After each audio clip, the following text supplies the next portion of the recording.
নমস্কার বন্ধুরা, আওয়ার স্টোরিতে তোমাদের সবাইকে স্বাগত জানাই। আশা করি সবাই খুব ভালো আছো, আমরাও ভালো আছি। তো আজকে আমরা ফ্যামিলির সবাই মিলে ঘুরতে যাচ্ছি কামাখ্যা মন্দির। এখন বাজে বেলা 5টা। মন্দির থেকে পুজো দিয়ে এসেছি। এখানে নারকেল প্রদীপ জ্বালানো হয়েছে, খুব ভালো লাগছে মায়ের দর্শন করে। এই যে তোমরা দেখো মন্দিরের চারিদিকটা তোমাদের এবার ঘুরে দেখাচ্ছি। ইসলামপুর থেকে আমরা টোটো করে এখন স্টেশনের উদ্দেশ্যে রওনা দিচ্ছি।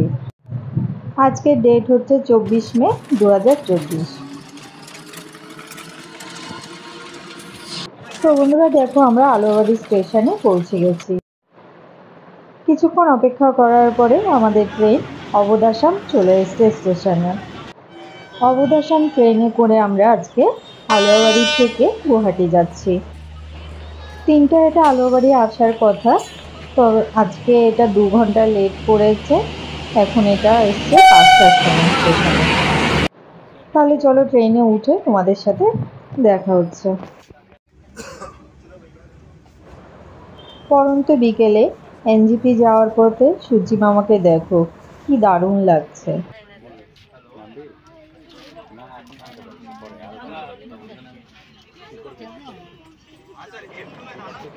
রাতে ডিনার সেরে আমরা সবাই শুয়ে পড়ছি। রাত 3টায় এটা গুয়াহাটি পৌঁছবে, তো তাড়াতাড়ি খেয়ে দিয়ে শুয়ে পড়েছি।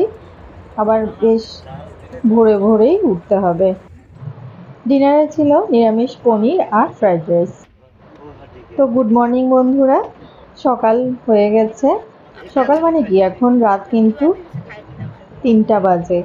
ট্রেন গুয়াহাটি ছুঁই ছুঁই। এই দেখো গুয়াহাটি স্টেশনে ট্রেন কিন্তু ইতিমধ্যে ঢুকে গেছে। ট্রেনটা 1 নম্বর প্ল্যাটফর্মে দাঁড়িয়েছে। তো 1 নম্বর থেকে আমরা কিন্তু এক্সিট দিয়ে বেরোচ্ছি না, আমরা চলে যাচ্ছি 7 নম্বর গেটে।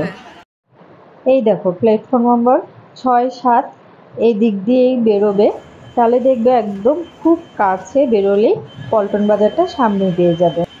আর তোমরা যদি 1 নম্বর গেট দিয়ে বেরোতে চাও সেক্ষেত্রে বেরোতে পারবে, তবে পল্টন বাজারটা সেক্ষেত্রে অনেকটা দূরে হয়ে যাবে। ফ্যান্সি বাজারে ওটা কিন্তু গিয়ে উঠতে হবে।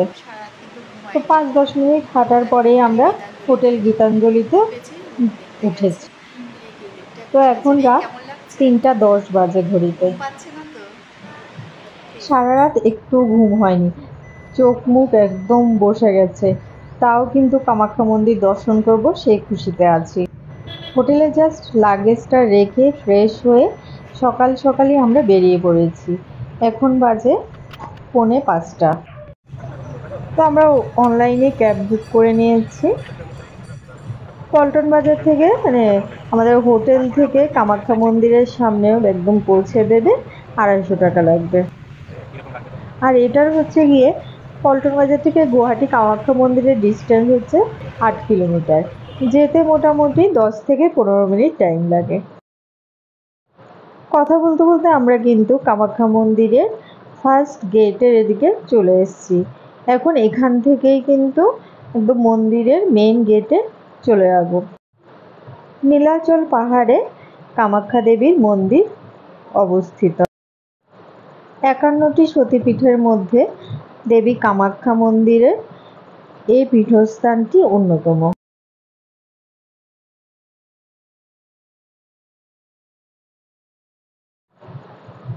পাহাড়ের সৌন্দর্য দেখতে দেখতে আমরা কামাখ্যা মন্দিরে পৌঁছে গেছি। ভোর 5টা বাজে। এখন দেখো দর্শনার্থীদের কত ভিড়। ক্যাব থেকে নেমে আমরা সরাসরি চলে যাব টিকিট কাউন্টারে। মন্দিরের পথে যাওয়ার দুধারে রয়েছে সারি সারি প্রসাদের দোকান। প্রথমে আমরা ভিআইপি পাসে গেছিলাম, ওখানে টিকিট পাইনি, এখন লাইন বন্ধ আছে। তো এবারে আমরা জেনারেল লাইনে যাচ্ছি। ঠিক এই জায়গাটায় ট্যাক্সি নামিয়ে দেবে তোমাদের। এখান থেকে জেনারেল কাউন্টারে হাতের ডান দিক করে ঢুকবে। এই জায়গাটায় লাইন দিয়ে কিন্তু টিকিট সংগ্রহ করতে হয়। এখন দেখো জেনারেল কাউন্টারে পুরো ফাঁকা, তাও আমার টিকিটের সিরিয়াল নম্বর পড়েছে 1440। ভাবো তাহলে লোক কত ভোর থেকে এখানে লাইন দিচ্ছে। সবার মুখে শুনছি 3টে সাড়ে 3টে থেকে নাকি এখানে লাইন দিতে হয়। কুপন সংগ্রহ করে এখন আমরা যাচ্ছি ভোগ কিনতে। রাস্তার দুপাশে সারি সারি করে প্রসাদের দোকান রয়েছে। তোমরা তোমাদের ইচ্ছে মতো পছন্দ মতো ডালি সংরক্ষণ করতে পারো। এখানে ভোগের ডালি 200 টাকা থেকে শুরু করে 500, 1000, 700 নানা ধরনের রেঞ্জে রয়েছে। দেখতেই পাচ্ছ দোকানিরা কিন্তু এভাবে ডাকতে থাকবে। তোমরা তোমাদের পছন্দ মতো যে কোনো একটা মন্দিরের কাছাকাছি দোকান থেকে ডালি সংরক্ষণ করে নেবে। আর যেখান থেকে ভোগের ডালি কিনবে সেখানেই কিন্তু তোমাদের জুতো আর ব্যাগ রাখতে পারবে। তো আমরা ব্যাগ আর রাখিনি, জুতোই এখানে রেখেছি। হাত ধুয়ে এবারে আমরা পছন্দ মতো প্রসাদের ডালি সাজিয়ে নিচ্ছি।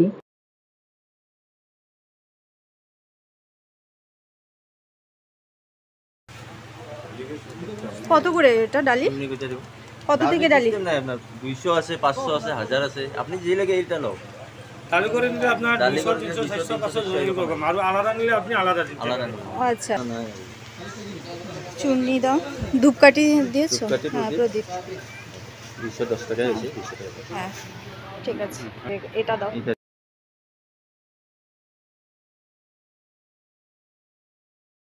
230 টাকা। তো বন্ধুরা আমরা প্রসাদের ডালি সংরক্ষণ করে নিয়েছি। এই দেখো মন্দিরে ঢোকার সিংহদ্বার।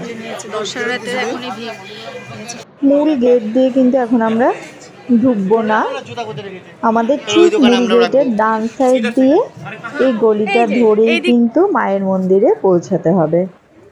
তো একটা জিনিস দেখো বন্ধুরা, এখন রাস্তাটা কিন্তু পুরো ফাঁকা ফাঁকা ফাঁকায় যাচ্ছি। সামনে একটুখানি গিয়েই বুঝতে পারলাম যে কি পরিমাণ লোক আগে থেকে ওখানে হাজির ছিল। রাস্তা ফাঁকা দেখে ভাবছি যে আমরাই কোনো সকাল সকাল এসেছি, তাড়াতাড়ি পুজো দিয়ে নিতে পারবো। ও বাবা, এখানে এসে দেখি লোকজন আগে থেকেই বসে বসে কিছু দাঁড়িয়ে দাঁড়িয়ে সামনের দিকে এগোচ্ছে। এখন ভোর 5:15 বাজে, তাও এই লম্বা লাইন। এখনো কিন্তু আমরা সারা দিনের ব্যাপার কি হতে যাচ্ছে বিন্দুমাত্র টের পাচ্ছি না। টোকেন সংগ্রহ করার পরে গিয়ে এই লাইনে, লম্বা লাইনে কিন্তু আমরা দাঁড়িয়েছি। আমাদের আগে প্রায় 1500 লোক এখানে আগে থেকে ওয়েটিংয়ে রয়েছেন। কারো কারো মুখে শুনছি ওনারা নাকি রাত 3টে থেকে এখানে লাইনে আছে, কিন্তু এখনো মন্দিরের মূল দরজা খোলেনি, মানে যেখান দিয়ে দর্শনার্থী ঢুকবে। তো ওই গেট খুলবে 7টার সময়। ঠিক 7টায় গেট খুলেছে, তো আমরা লাইন বরাবর প্রবেশ করছি। লাইনে দাঁড়াতে দাঁড়াতে এই দুজন ছোট্ট ফ্রেন্ডের সাথে আমাদের আলাপ হলো। শ্রেয়া আর অনন্যার সাথে আলাপ করে বেশ ভালো লাগলো। এরাও আমাদের চ্যানেল চম্পা কিচেন এবং আওয়ার স্টোরি ফ্যামিলি মেম্বার্স হয়েছে। আসলে তোমাদের বলে বোঝানো যাবে না এটা যে কত লম্বা লাইন, ভিডিওতে দেখেই হয়তো তোমরা বুঝতে পারছো সেটা। সকালের এই লম্বা লাইন দেখে এখানকার যারা লোকজন মানে চা কফি বিক্রি করছে, ওনারা বলছে আজ নাকি আমাদেরই পুজো দিতে বিকেল 5টা বাজবে। তো তোমাদের সাথে কথা বলতে বলতে আমরা ওয়েটিং রুমের দিকে যাওয়ার অনুমতি পেলাম। এই যে টোকেনটা একটা, এবারে এখানে আমরা কোন কোন ওয়েটিং রুমে কে কে অপেক্ষা করব এর একটা সিল দিয়ে দেবে।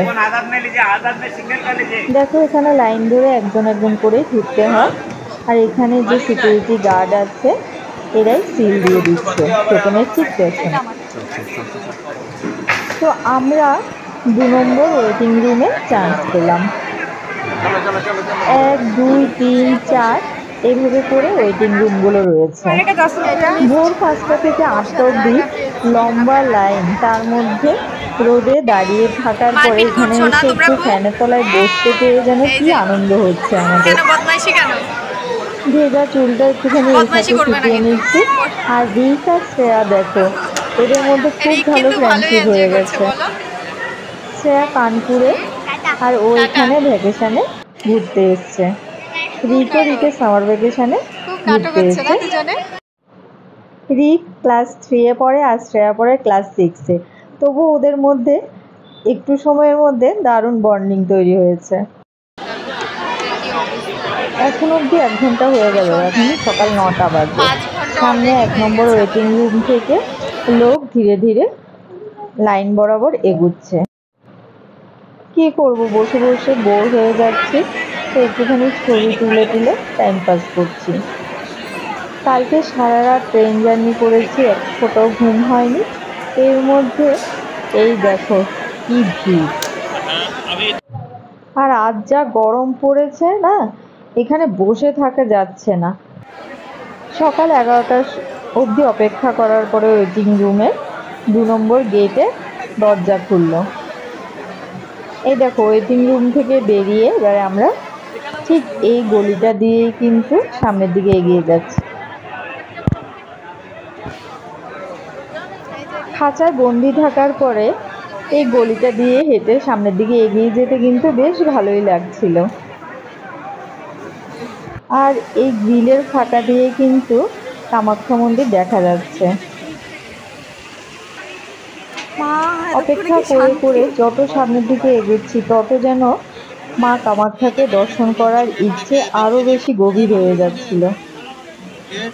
মনে হচ্ছিল কখন যেন মায়ের দর্শন পাবো।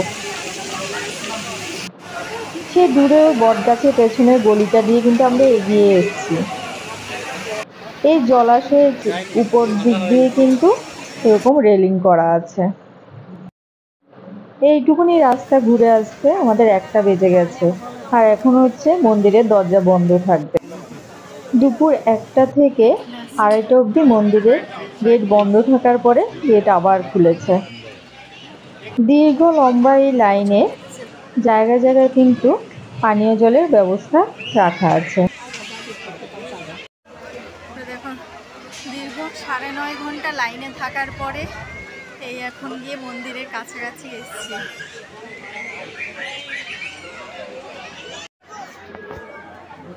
এখান থেকে তোমাদের দেখাচ্ছি, দেখো মায়ের মন্দিরটা কি অপরূপ সুন্দর লাগছে। মায়ের মন্দিরে রয়েছে 5টা চূড়া। দেখো এই যে পাথরের কি একটা গম্বুজটা রয়েছে, এটাই হচ্ছে গর্ভগৃহ। এই দেখো সামনের এই রুমটা হচ্ছে ভিআইপি রুম। মূল মন্দিরের সামনে যে ছোট ছোট গম্বুজগুলো দেখা যাচ্ছে, এগুলো হচ্ছে নাট মন্দির। 2 নম্বর গেট দিয়ে যে লাইনটা দেখতে পাচ্ছ, এটা হচ্ছে যারা শুধু সামনে থেকে মাকে পুজো দেবে সেই লাইন।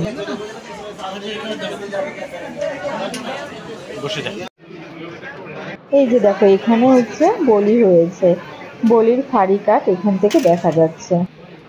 ভোর 5টার সময় যে টোকেন নিয়েছিলাম সেটা এবার এখানে জমা দেওয়ার পালা।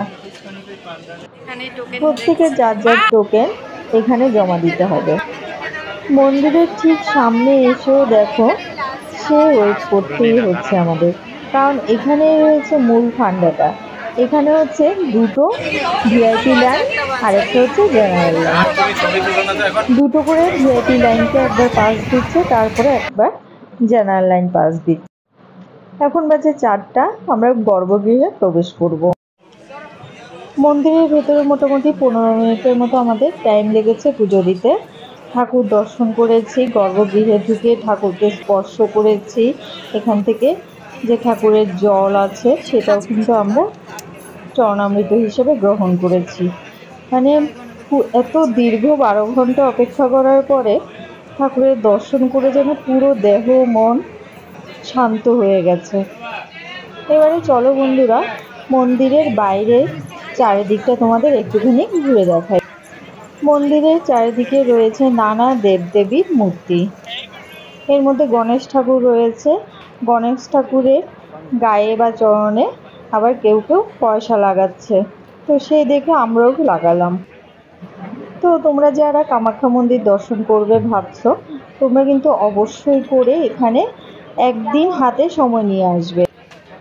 আমি রিক আর জয়ন্ত মিলে ফ্যামিলির সবার নামে পুজো দিয়েছি। আমাদের সাথে আমার বাবা মাও আসার কথা ছিল, কিন্তু যে কোনো কারণবশত আসতে পারেনি। বাবা মাকে ভীষণ মিস করছিলাম। মা কামাখ্যা যেন সবাইকে ভালো রাখে, সুস্থ রাখে, আমার ফ্যামিলি মেম্বার্স আর বিশেষ করে ইউটিউব ফ্রেন্ডসদেরও যেন ঠাকুর ভালো রাখে, সুস্থ রাখে, এই কামনাই করছি। জয় মা, মন্দিরের জয় সামনের মা দিকে কামাখ্যা, জয় রয়েছে মা কামাখ্যা। শীতলা মায়ের মন্দির। জলটা এখানে দাও, নারকেল একটু কিছুটা ফাটিয়ে আমাদের মাথায় একটুখানি জল ছিটিয়ে দিতে দাও। হয় ঠাকুরের একটু মাথায়। তোমার মাথায় দাও। 2008-এ হ্যাঁ, ওইদিকে ইন্টার্নশিপের ঠাকুরের মাথায় সময় দিও, আমি ঠাকুর যেহেতু আছে। মা কামাখ্যা মন্দিরে এসেছিলাম, তাই মোটামুটি কিছু নিয়ম কানুন জানাই ছিল, তো সেটাই ইনস্ট্রাকশন দিয়ে দিচ্ছি আমার বরকে।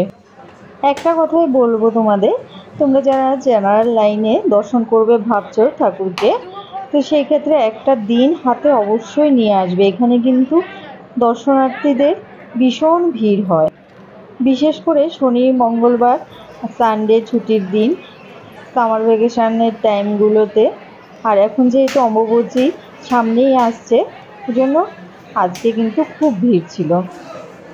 তো এদিকে আমি প্রদীপ জ্বালিয়ে দিচ্ছি ঠাকুরের সামনে।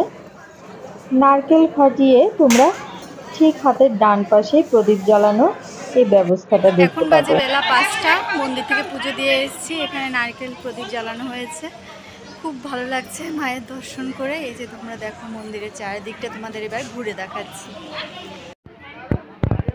তো বন্ধুরা, আজকের ভিডিওটা তোমাদের কেমন লাগছে অবশ্যই কমেন্ট করে জানাবে। ভালো লাগলে লাইক করবে আর তোমার বন্ধুদের সাথে ভিডিওটাকে শেয়ার করতে কিন্তু একদম ভুলবে না। আর আমাদের চ্যানেলকে সাবস্ক্রাইব করে পাশে থাকা বেল আইকনটা অবশ্যই প্রেস করে দেবে। এতে করে যখনই আমি নতুন ভিডিও আপলোড করব, সাথে সাথে নোটিফিকেশন তোমাদের কাছে পৌঁছে যাবে। রাজা দক্ষ যে যজ্ঞ করেছিলেন, সেই যজ্ঞে বরের অপমান সহ্য করতে না পেরে মা সতী দেহত্যাগ করেছিলেন। সেই যজ্ঞে সতী দেহত্যাগ করেছিলেন, আর এই শুনে মহাদেব কিন্তু খুব ক্ষুব্ধ হয়ে যায়। সতী প্রাণহীন দেহ নিয়ে মহাদেব যখন পুরো বিশ্ব ব্রহ্মাণ্ডে তাণ্ডব করা শুরু করে দিয়েছিলেন, তখন বিষ্ণু সুদর্শন চক্র দিয়ে সতীমাতার দেহকে 51টি টুকরে খণ্ডিত করেছিলেন।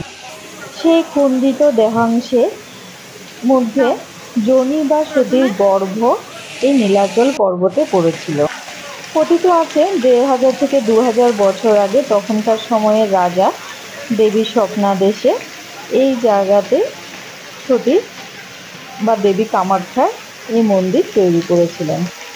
মন্দিরে ডান পাশে রয়েছে এই কুণ্ড, যাদের মানত থাকে মুন্ডন করে এই কুণ্ডে স্নান করে। এখান থেকে সামান্য জল নিয়ে আমরা মাথায় দিলাম। সিঁড়ি দিয়ে উঠতেই হাতের বাঁ পাশে রয়েছে গণপতির মূর্তি। এখানেও আমরা সবাই পুজো দিয়ে নিয়েছি। তো বন্ধুরা, তোমরা যারা ঠাকুর দর্শন করবে না ভাবছো, শুধু ঠাকুরের বাইরে থেকে পুজো দিয়ে দেবে, সেক্ষেত্রে কিছু টাকার বিনিময়ে পান্ডা নিয়ে নিতে পারো। তো বন্ধুরা, তোমাদের সাথে একটুখানি শেয়ার করি। গর্ভগৃহে প্রথমে ঢুকতে আমরা মা কামাখ্যার সোনার মূর্তি দর্শন করেছি। দেবী মূর্তি সেখানে সোনার সিংহাসনে প্রতিষ্ঠিত ছিলেন। সেখানে পুরোহিত মশাই সবাইকে মায়ের আশীর্বাদী সিঁদুর পরিয়ে দিচ্ছেন। তারপরেই একজন একজন করে লাইন দিয়ে মূল গর্ভগৃহে আমরা প্রবেশ করি। প্রবেশের পথ ছিল পুরো ঘুটঘুটে অন্ধকার। সেখানে কোনো আলোর ব্যবস্থা ছিল না, শুধু জ্বলছিল 4টে প্রদীপ। সেই প্রদীপের আলোতে মাকে দর্শন করলাম। সে যে কি অনুভূতি তোমাদের বলে বোঝাতে পারবো না। তোমরা যারা আগে কামাখ্যা মন্দিরে এসছো, তোমরা তো জানোই সে ব্যাপারটা।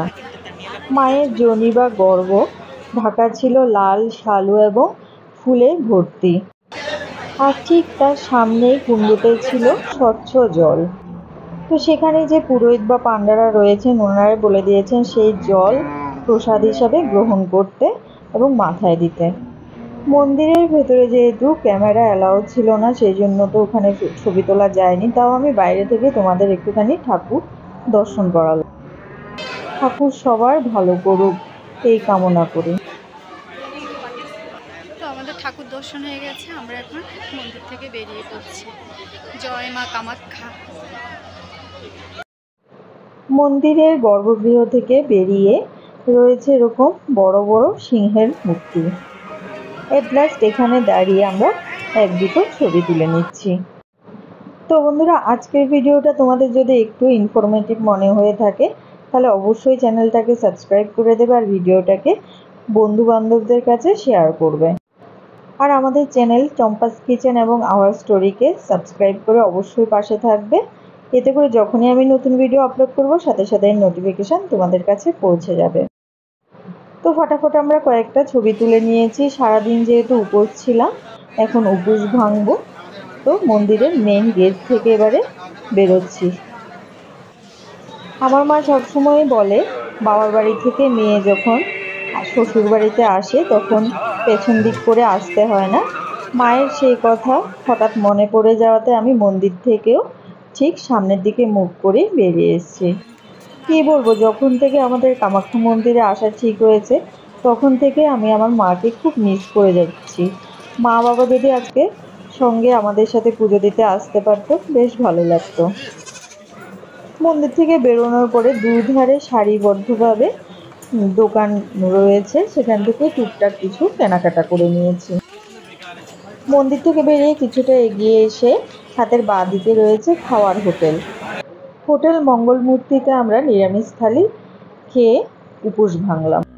তবে তোমরা চাইলে টোকেন কেটে মন্দিরের ভেতরেও প্রসাদ গ্রহণ করতে পারো। উপর থেকে ট্যাক্সি নিয়ে আমরা নিচে এসে বাসে করে তার পল্টন বাজারে হোটেলে ফিরে এসেছি।